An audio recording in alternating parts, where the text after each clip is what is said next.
Hey guys, welcome back to Haven Hill. I have something to show you. I already walked down the driveway, but my dog was following me. So anyway, I'm trying to get it so she's no longer following me, and I want to show you something.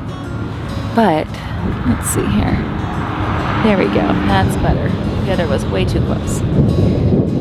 So, if you don't know this, in the video one I talk about a little bit about why we named it Haven Hill. Okay, where is it? Good gracious. I can't see in here very well, this light. There you go. I know it says it backwards. This was my Christmas gift. Haven Hill, it became official. Well, official at Christmas. Anyway, I wanted to show that to you, and I wanted to tell you the next part of our story about how we got here. And I was going to stay by the rock to show you, but it's too loud. There's a lot of cars. So I thought I would come to a spot where I photograph a lot of families, and you can see some of it in the background. Okay, so a year and a half ago, it was a year ago this past October, that was the day that I found the listing for this house. I had driven past this house before, and nothing struck me as interesting. It had been for sale for quite a long time, but it's not cute. And I just was like, no, I don't think it's gonna work for us. So one warm October Sunday afternoon, Jason and I, well actually it was in the morning, we were sitting drinking coffee, getting ready for our day.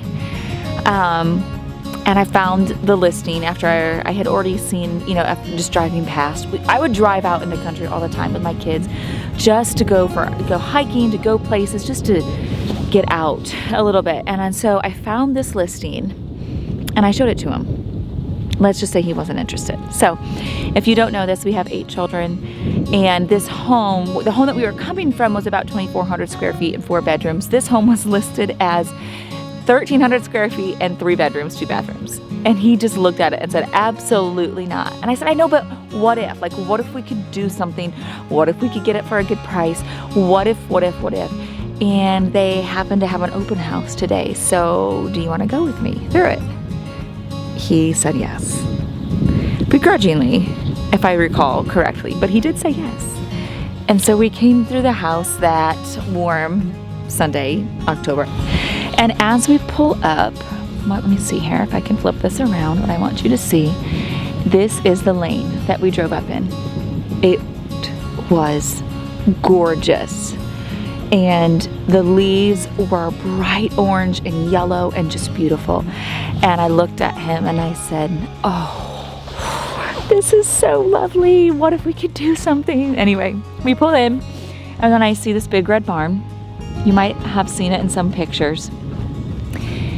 And of course I fell in love with the barn, but then we saw the house.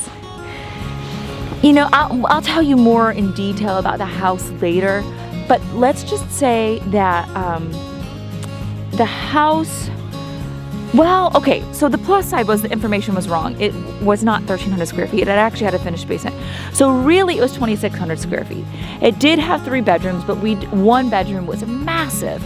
So we have all of our boys in one bedroom and our girls on the other side of the other side, kind of where they are, was another big room that we turned into a bedroom for them. So, or that was the plan. That is what we did. But that was the plan. We thought that we could do something like that. But when we walked into the house, nothing about it was lovely to me. It's very dirty, needed lots of work. You could tell that no one had lived there consistently for quite some time. And it was just kind of okay. But the land absolutely captivated me, and I just thought somehow, some way, we might be able to do something. The owner of the home had this Kubota. I don't remember if it was a Kubota, but something like a Kubota, and offered to take us around on the property, and I was all for that. So he took us all out back.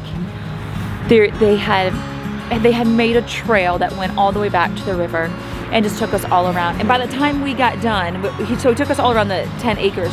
By the time we got done, I was just mesmerized, and I just thought, oh, if we could get out here, I know we could do something. It needs so much work, but I really thought and still think that we could make it beautiful. In some ways, it was almost a blank canvas in that it was simple. But in other ways it wasn't, because much of it needed to be restored. And I don't remember if I said this in the first video or not, but the person that owned it owned horses and loved their horses, treated them very well, but they just let them go. And the land was truly run by them with no break. So by the time we saw it and went through it, I mean, everything was completely, it was, oh, well, hello here. Who do we have? Hi, this is Pablo. The land was, I mean, just muddy. I mean, horse manure everywhere. There was very little grass to be had, and it was October, but it was the beginning of October, so you would think that there would still be grass. Anyway, and so there was just a small portion of the yard around the house that they weren't able to get to. Everything else they had access to, and it was overwhelming. Jason saw it as an opportunity and a challenge to grow grass. I saw it as a bit overwhelming, but I saw that underneath it there was the opportunity for beauty. The rest of the journey to get here was challenging, to say the least. If you've bought a house, you know this. You know there's lots of up and downs, the going back and forth of pricing, the negotiating, and at one point it had gone on so much that I was ready to walk away. My husband has strengthened his resolve, and he goes, no, now we're gonna get it. So somewhere along the way, we almost flip-flopped, where I was super pumped in the beginning, and then he was kind of like, I don't know, and then we just kind of flip-flopped, which in some ways is the beauty of it, I guess, because Jace is so steady. So for him to be steady about this, once he kind of realized what could be here, that was really encouraging. Finally agreed on the price. Life happened, packed, did all the things, which I knew was going to be emotional, because we had lived in our past home for, 11 years. Over a decade's a long time, and for our oldest two in particular, I knew that it was going to be an emotional move for them, because it's all they knew, for the most part. Our oldest has memories in a couple other homes that we had lived in, but for the most part, it's all they had known. So I kind of was prepping myself. Oh, and mind you, I forgot to say this, I am very largely pregnant at this point with our 8th child, which was a little bit of an interesting pregnancy, as I am older and had some little complications at the end, but all went well with that. Anyway, so we close on December 18. Jace assures me that he just needs a couple days and a painter and we can get in. A week later, we're still not all the way moved in, and I recall vividly saying to him, I don't care what you have to do. We need to be in our house by December 24th. The emotions may have been running a little high. The hormones were running high, for sure. So by some miracle, the painting mostly got done, and we got in on Christmas Eve. And we worked all that day to get as much unpacked as we could so our kids could sleep in bedrooms and wake up in the morning and have Christmas. And we did it. And it was good. Were we settled? 100% no. But we were there and we were together. And that's what I wanted. And it was our first Christmas, after literally just moving in, throwing things places. And what are you doing? Somebody else wants to get in the frame. It was our first Christmas and it was good. And since then, it has just been lots of work and lots of amazingness and exhaustion and beauty being found in different places. And it's an adventure and we're doing it together. So, yeah. So last night I came out and took some footage. I'm gonna put it in here at some point. Some of it you might have already seen. I don't know how I'm gonna put it all together yet, but of a beautiful sunset. So that was one of the things that drew me out here right away, was just Well, actually, let me just show you. Let's walk up here. So the back of our home has all different, or not all different, just has all windows all alongside of the back of it. And it literally, that we can see the sun rise above the trees, ish, and set. And we just get light all day, and it's incredible. So that was one of the things amidst a home that was literally, well, to me, Jason might say that I'm a bit dramatic in this, it felt infested with cockroaches. But the windows and the light were a major selling point to me. If we wouldn't have had all that, I'm not sure I would have been full on board with everything. So let me show you.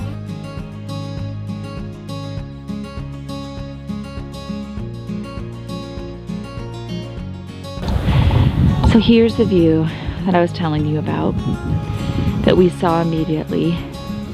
Now, mind you, it wasn't completely dormant like it is now, but it drew me in. Okay, do you see that trail back there? Oop, there we go. It's covered in snow now. That trail was the trail that the owner took us on. Let me see if I can position, there we go. That was the trail that the owner took us on his Kubota, and drove us all around the property. I knew shortly after that, though I was frustrated during all the negotiation processes, I knew shortly after that, man, if we could get our hands on this place, we could do something. We could do something beautiful with it. It might take the rest of our life, but I really, really believed we could. So that trail was a turning point for me, I guess you could say. So there's just a little bit more of the land.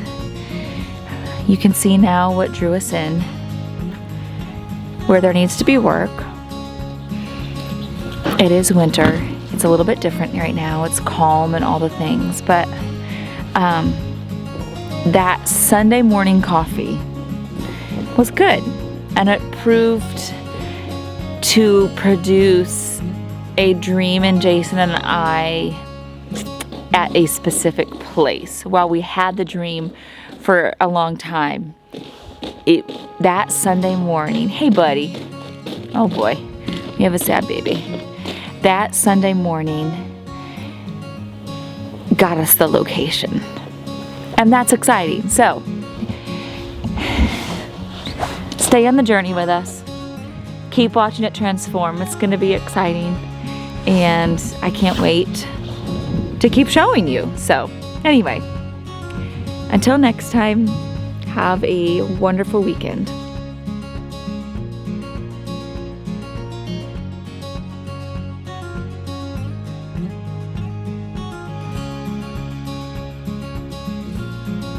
A few days before I saw Skittles hibernating.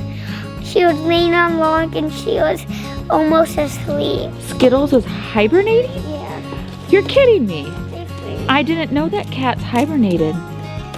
That's amazing. You're gonna hear me breathing hard. I ran up the driveway to be able to capture this. I mean, goodness, can you believe it? The sky is literally aflame. This view right here is one of the reasons why I knew that we had to at least make an attempt to make this place beautiful, because the view is stunning.